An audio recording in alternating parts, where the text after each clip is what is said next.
During this Amazing Women Weekend, we definitely wanted to pause and highlight a crime that's affecting our community.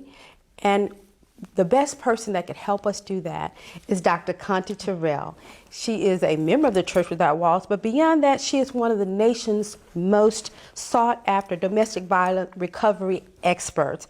Dr. Conti is a survivor of a 10-year marriage where you were abused by your spouse.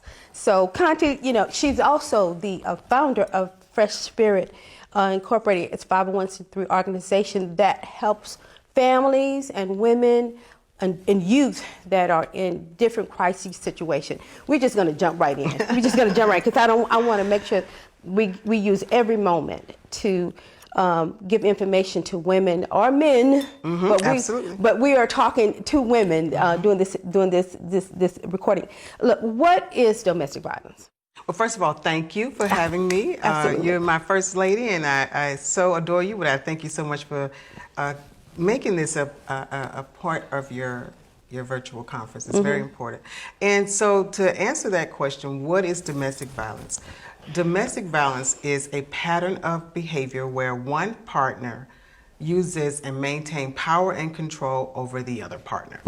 And so when you describe or define what domestic violence is, most people go, huh? I thought it was when you beat somebody or hit someone. Right. And so that could be a form of how they gain power and control, but that's not the only form. Of course, they do it through manipulation tactics, through financial abuse, through verbal abuse, through emotional abuse. Okay. So if the aggressor is never physical, then is there still a reason to think that this is an abusive situation, I guess? Yes, absolutely. In regards to what you said. Absolutely. And a lot of times that's why we get stuck. And, as women, we want to make things work, and we want to fix the situation, and we want to fix the person. And what we don't realize is that it can be extremely dangerous, even if you're not being physically hit. Once a person is being physically hit, that's usually sometimes after the verbal is not working anymore. The emotional is not working anymore. So then it escalates. And then there's times when it's never gotten physical, but it's still become very fatal, and a person can lose their life still. In that kind of, why do people have a hard time leaving? Well, so there are many reasons. First, I want to say fear, because the fear is real. A lot of times, I liken it to a crack addict. People say crack addicts are always trying to get that first high. Right. Well, that's usually the case with domestic violence, because if you met somebody and the very first day you met them, you were riding down the street and he punched you in the face, you'd be out of there. Right. Right there, like, what is wrong with you? But it doesn't happen that way. Okay, there's a grooming process. And so in that grooming process, they are connecting with you. They're, being very kind. Your family's loving them. And you're thinking, this is the greatest thing since sliced bread. Right. And if you like dogs, they like dogs. If you like cats, they like cats. If you like church, they like church. Right. So it sounds and seems like you have this most wonderful, compatible person, and you don't see the other signs yet because you're going through the grooming process. So then, and this is intentional, very intentional. Okay. So that by the time you start seeing signs, they've already wooed you, and you're already thinking, well, maybe it's this or maybe it's that, because he's this type of person. This is the person that I know. And so you look for that first high. A lot of times, again, they start, a part of the grooming is isolating you. Isolating you from family, isolating you from friends. Right. So now you're embarrassed to tell your friends because it was so wonderful, and you talked about how wonderful it was. And then now you've kind of not been as close to them because you haven't been able to do the girlfriends weekend anymore and those types of things. So there's a lot of things that lead up to it. And then there's fear, because they start slowly but surely controlling you with fear, whether it's showing you guns, showing you weapons, throwing things, destroying your property, different acts of aggression that becomes fearful and causes you to be afraid. Okay, knowing all of this, knowing all the signs, knowing the things that, you've seen this person just switch completely from the person that you initially met, then why do they keep going back? Well, the one of the number one characteristics of an abuser is a narcissist. And so narcissism is when that person has made it all about them. So during the grooming process, it's about them, and you become accustomed to catering to them, making things work for them. And so they convinced you that we can work it out. I'll be okay, it'll work out. And so every woman wants to believe that. Yes. Everyone wants to believe that. I always tell clients that you are like you got a grandson. They have that T-League baseball where they hit the ball off the stick. T-ball, that's right. So you're really like the T-ball player to a narcissist or an abuser, and they're like a 5-string pro player, not just a pro player, a 5-string pro player. So they know everything about you. They know how to tell you, what you want to hear, and you really want to believe that. So it makes it hard to, walk away and stay away. There's also again threats and other manipulative tactics. And then one of the things that I want to say too is that the ability to be killed rises 75% when one is trying to leave. So, it is hard. It's hard to leave. And when you do, they're constantly coming after you. I'm sorry. I now I figured it out. Let's get counseling. Let's do this. Let's do that. And women want to believe that. I had an encounter with a young lady who was just emotionally beat down. And what and not knowing all the ins and outs, and I kept saying, well, why won't she leave him? Why won't she leave him? I realized it wasn't that she didn't want to leave; she didn't know how to leave. Yep, she didn't know how. So let's talk about some of the things a woman or a person can do. Let's keep it gender safe, gender neutral. Yeah, right. A person can do to hopefully, I say, safely get out of that kind of a toxic situation. So we talk a lot about getting counseling, but there's a difference between counseling and domestic violence counseling. Because a woman really needs to do, we were talking off camera about recovery. Right. And so a part of the recovery process is helping that victim, male or female, because actually it's the same dichotomy even with men. So helping that victim to see what is happening to them during the process of trying to leave, during the process of, you can leave. What are some of the things out there that you can do? What are some of the safety tactics that you need to take? Who can you reach out to? Because a lot of times we hear people say, well, why don't she leave? Why don't she leave?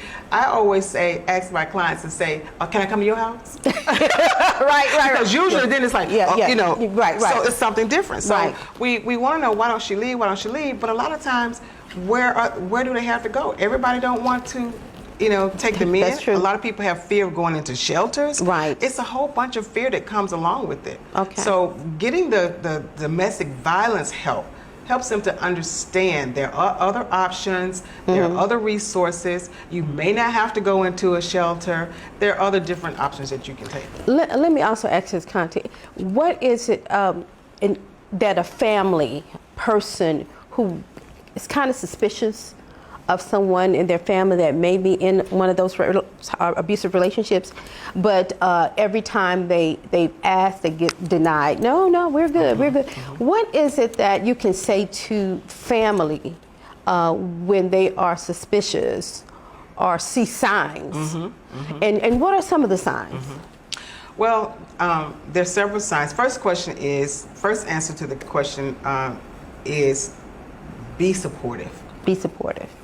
Be supportive. I had a woman that said her family member gave her our card and said, look, this is resources. I'm there for you. I can't judge your relationship. I just know that, I think you should have better, should deserve better. Just was very kind about it, not judgmental. Okay. Because the persons that are closest to us are usually the ones that make that person stay. Because they don't say the right things. Well, if that was me, I wouldn't do this or I wouldn't do that, as opposed to saying, it's not me.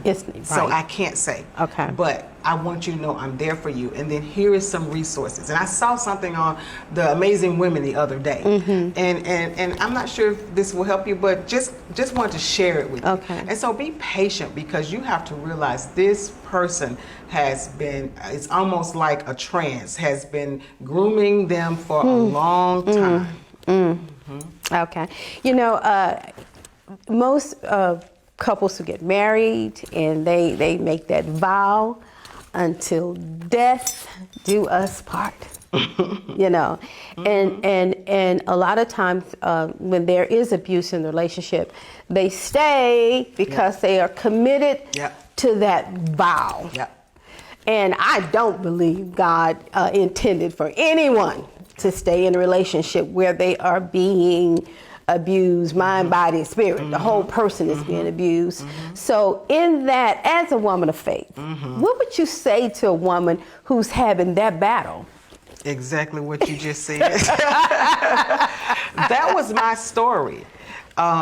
You know, I didn't want a divorce. I kept hearing, God doesn't like divorce. God doesn't like divorce.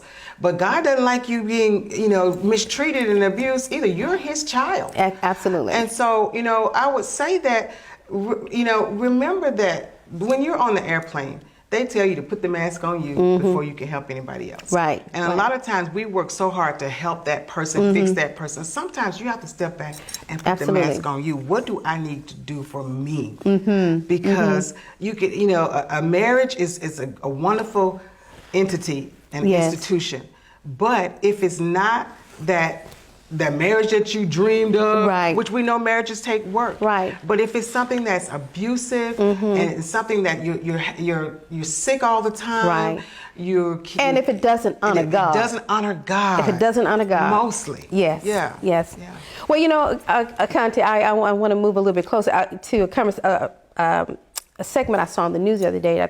We were talking about off camera as well. That this young woman was talking about how her abuser, he's arrested, he goes to jail, he pays the bond, he gets out, and he comes back, punches her in the face, and I think this particular man has been arrested. I think she said over 30 times, over 30 times. What can we do as citizens to, you know, help get some type of legislative bill passed where, you know, these abusers can really be, you know, that their punishment fits the crime that they've done? Yeah. So, you know, it's come a long way. Okay. But it still has a long way to go. Okay. It's come a long way. Right now, there is a domestic violence court where it used to not be. Okay. Because it's a different kind of crime. Okay. And so there's a domestic violence court which is trying to now alleviate some of those issues. Also, years ago when I was going through my own domestic violence, the woman had to prosecute. Where what other crime is if somebody came in here right now and robbed us, we don't have to prosecute. It's a crime. They broke the law. So now the prosecutors will go ahead and prosecute without the person, the victim, having to prosecute. However, they still are innocent until proven guilty, and that is the portion that makes it unsafe for the victim. And so also, not only are they innocent until proven guilty, there needs to be a different level of now they still get out on the same amount of time as anybody who did a different crime. It's like a misdemeanor, you know. So there needs to be the level of punishment as far as giving them the what I'm trying to say. When they get out on bond, the bond needs to be changed to where it's not so easy to get out on bond. And amazingly, she has restraining order against him, and he just broke it.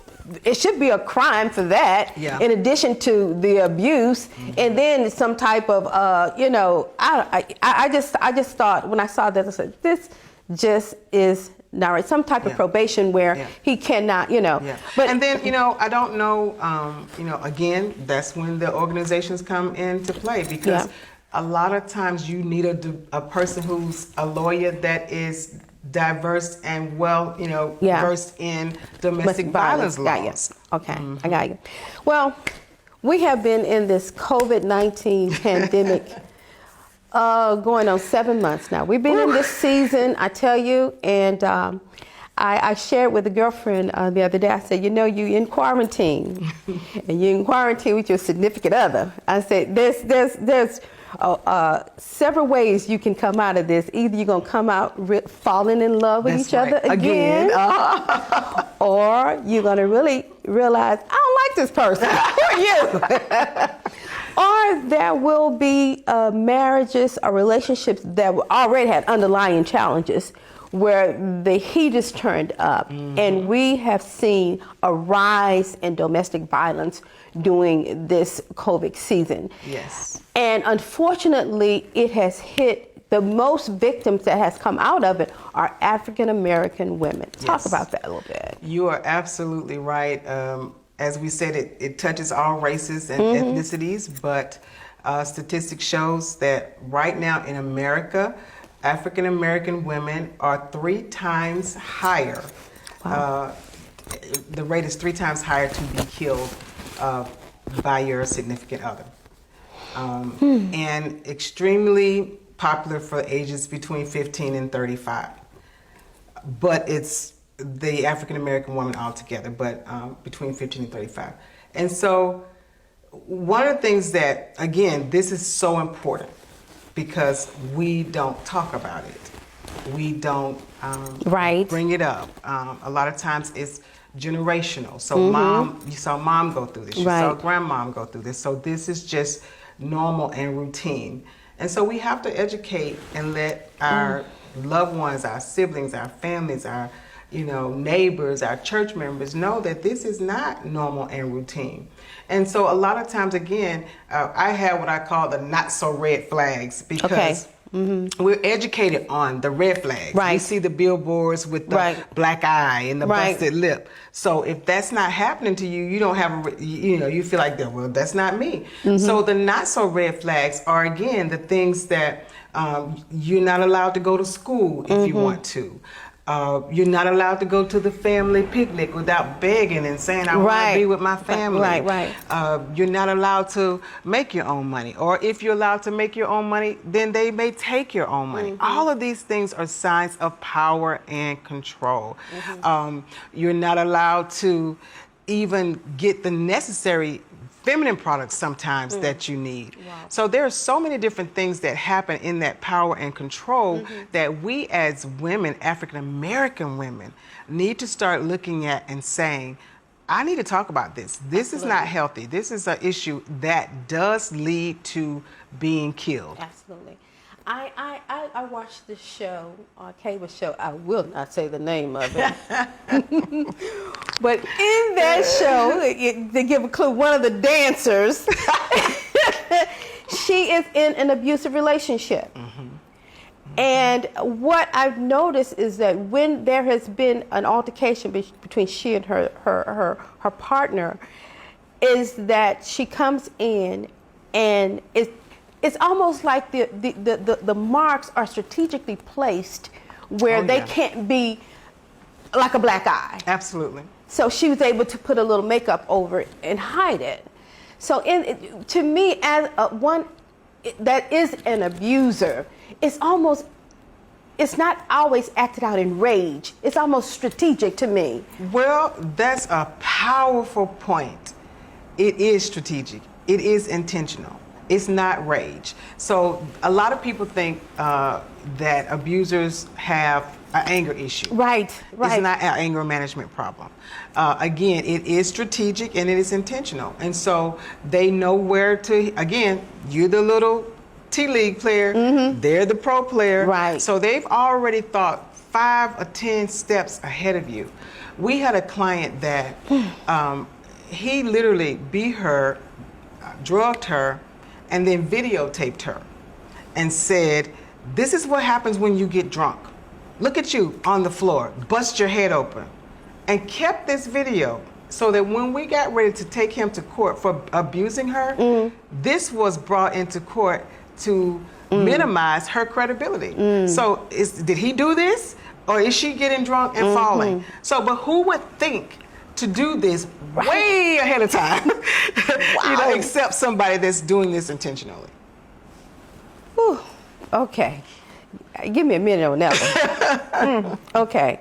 How do you handle a situation if you're in the house with the abuser and that person won't leave? How do you handle that situation?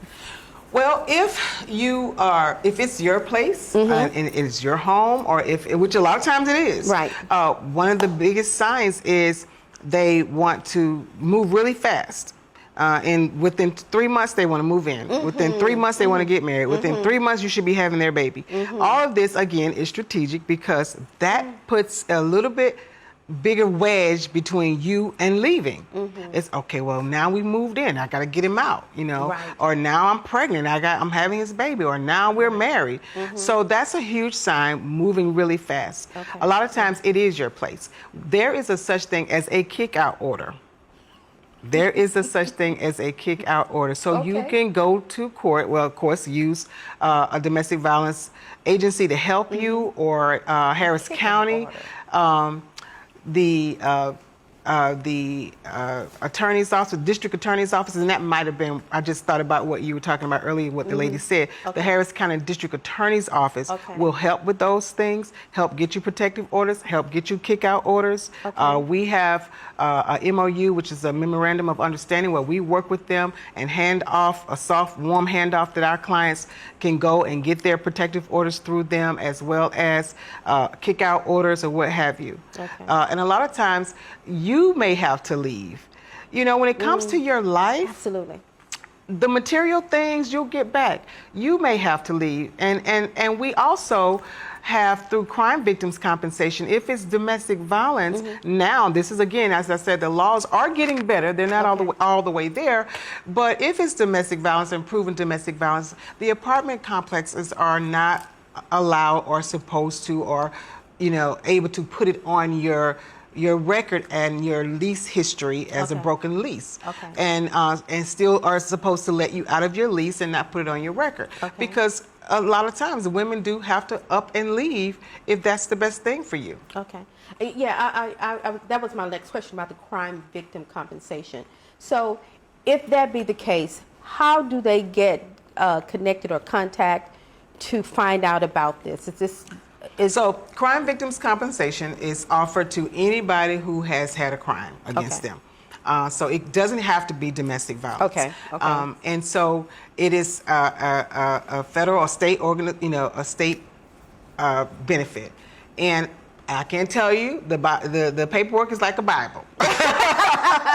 They're gonna give you money. They're not making it real easy. But again, that's what Domestic Violence Agency does. That's one of the things that we do. We do the paperwork for them at Fresh Spirit. A lot of times, even if the loved one has been killed or murdered through domestic violence, crime victims compensation will pay for the funeral. A lot of people don't know that. The funeral homes are educated in how to do the crime victims compensation. So they will guide you through it too as well. Harris County will help you do the crime victims compensation application. So you just have to know, again, people just don't know what to inquire about. And that's why these conversations are so important. Absolutely. When you mentioned that, we were talking the other day about this, I said to myself, there are women or people in general whose lives are affected by crime. And when you mentioned it to me, I thought it was exclusive to domestic violence. I did. But to know that this service is available for whatever crime. Whatever crime. Absolutely. That's great. You can get counseling. You can be relocated if you need to be relocated. Help with funeral services. Any crime. Well, that leads me to my next question about, is Fresh Spirit a service that will help a woman to relocate or put her in contact with a service that can help her get out of that type of situation safely? Yes. So we are we are one of the crime victims agencies that we have. They give you a different number, and so your applications kind of go through a little faster because they know that this person is working with an agency. So once you come to Fresh Period, there's a plethora of things that we can help you with. And so what we do is an intake service. And with that intake service, we found out if you need counseling, if you need to be moved. Some people, I can't talk to you about no counseling. I need to get out of here right now before my life is, taken away. So, we have to find out, first of all, what do they need? Do they need to be relocated? Do they need to be moved? Do they need to go into a shelter? Do they need to, what are the barriers that are keeping you there? Right. And then we help with those. So we do case management. Okay. We do the crime victims compensation. We do counseling. We have support groups, which has grown exponentially since COVID. Everything right now is virtual. Right. And we're doing teleservices. And so the support groups are virtual. Right. And so you don't have to even leave your home. If you need the support, you can do it virtually. Right. We've had to actually help a woman leave and escape her abuser, and she only had a 2-hour window. So we help by paying for the movers to come. We also work with the police and the sheriff department to make sure that somebody is there. Right. That is the most dangerous time. As I said, it goes up 75% of the time that you're going to be killed because now the control is being taken away. So it's about power and control. And if I have to control you all the way to killing you, that's what will happen. And so we had a 2-hour window to get her out, get her moved, get her into another place with the movers, the police, and the case manager helping her to do so. So you just need to have a plan. You need to talk with somebody, set up. Everybody's plan is different. Right. It may not be that intense for some people. I like the fact that you said that to have a plan. You have to have a plan. I guess in talking about this, I think content. You can let me know from where you stand on this. So many women are embarrassed about this, and I'm saying women right now are embarrassed about this happening to them. And I think when you making that decision to move, that you need someone, not so much a partner, to let them know what your plans are, and where you are planning to transition to, where you move. In this, you've seen women move and you've placed them in different places. Are these places where they're moving to, are they secret? Well, they can be. It depends on how lethal. We look at a lethality rate, meaning how lethal their partner is. If this is somebody that we know through lethality that they are a prime suspect to be one that we see on the news who's killed someone, then definitely we want to move them to where nobody knows where they are. Absolutely. We have a client right now that has one daughter, and even her daughter doesn't know where she is because the abuser, again, is manipulative and cunning, and we don't want him to follow the daughter or talk to the daughter. And they will have the pastor call, the everybody, the mama call, everybody, because everybody likes them. You don't see what the abuser sees. And so they're like, well, what can I do? You want me to call? You want me to try to find out where she is? And so it's very important that sometimes people don't know exactly where you are. And you talked about the women being shamed. Even men who are abused, 1 in every 4 women are abused, and 1 in every 7 men. And that's only the ones that are reported. Because even they are ashamed. They're like, okay, how do I tell a guy that I'm letting her hit me? You know what I'm saying? But usually the guys that are abused are really good men. They are the ones that aren't abusive and aren't aggressive, and they keep thinking, well, she just hasn't had a good man. Let me show her that she can have a good man. Let me show her I'm not that type of person. And they're constantly trying, like the woman, to fix her and fix the situation. But even if women need to keep their hands to themselves, just like men need to keep their hands to themselves. And we have a family now that we also service the family. Right. Because domestic violence is, everybody's not a survivor. Right. A lot of times they're victims. And so this particular man was being abused. The family had seen signs at picnics and family reunions. She had stabbed him before. There was all types of things. And finally he decided, okay, I can't do it anymore. And again, once that, we also tell clients, never tell the abuser that you're leaving, or when you're leaving, or how you're leaving. Right. Never. Right. And so when he did say, well, I'm not going to take it anymore, I'm going to leave, she shot him in the head while he was asleep. So it is real. And it's real for men, and it's real for women. And so the shame is real. Right. Because people, but we have to remember, you're not, it's that person that has done the violation against you. Right. Right. And so you're not, it's you know, we don't ask who to fall in love with somebody that's going to abuse us. Absolutely. We all have good intentions when we fall in love, men and women. Right. Right. And so you just have to get past that and realize that you deserve more and better. And this is not healthy or safe. You know, when you talk about men and women, the bottom line obviously is the big C word, control. Control. It's obvious control. So in that context, in what you do, and you've had many men and women to sit across from you who face this challenge, how much would you say is related to their upbringing, what they've seen? How much would you say? Well, the majority of it. Okay. Domestic violence is a learned behavior. Okay. And when we talked about the narcissism, you know, I tell people that it is easier for someone to recover from drugs and alcohol, which is a disease, than it is a lot of times from domestic violence. Because when they learn the behavior, they also learn the attitude and the narcissistic behavior with it, that it's okay, that I'm right, you got the problem. So you can never fix what somebody's not going to admit is broken. Right. So that's true. Yeah. So it is, a lot of it is what they've seen. Right. Somewhere along the line, they've learned that this is how to treat a person, whether it's male or female.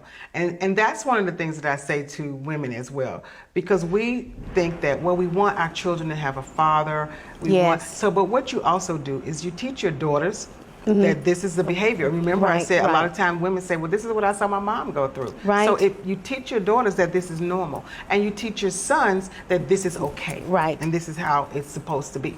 That's right. Oh, wow. Well, Conti, on that note, we can go on. Because as you keep talking, more and more things come. I do appreciate you lending your time and sharing. Thank you. And sharing. But I want you to just take a minute before we shut down to just look into that camera and tell a woman what she can do right now. Well, first of all, you know, right now you can tell yourself that you've done everything that you can do, and it's not about you trying to fix somebody else.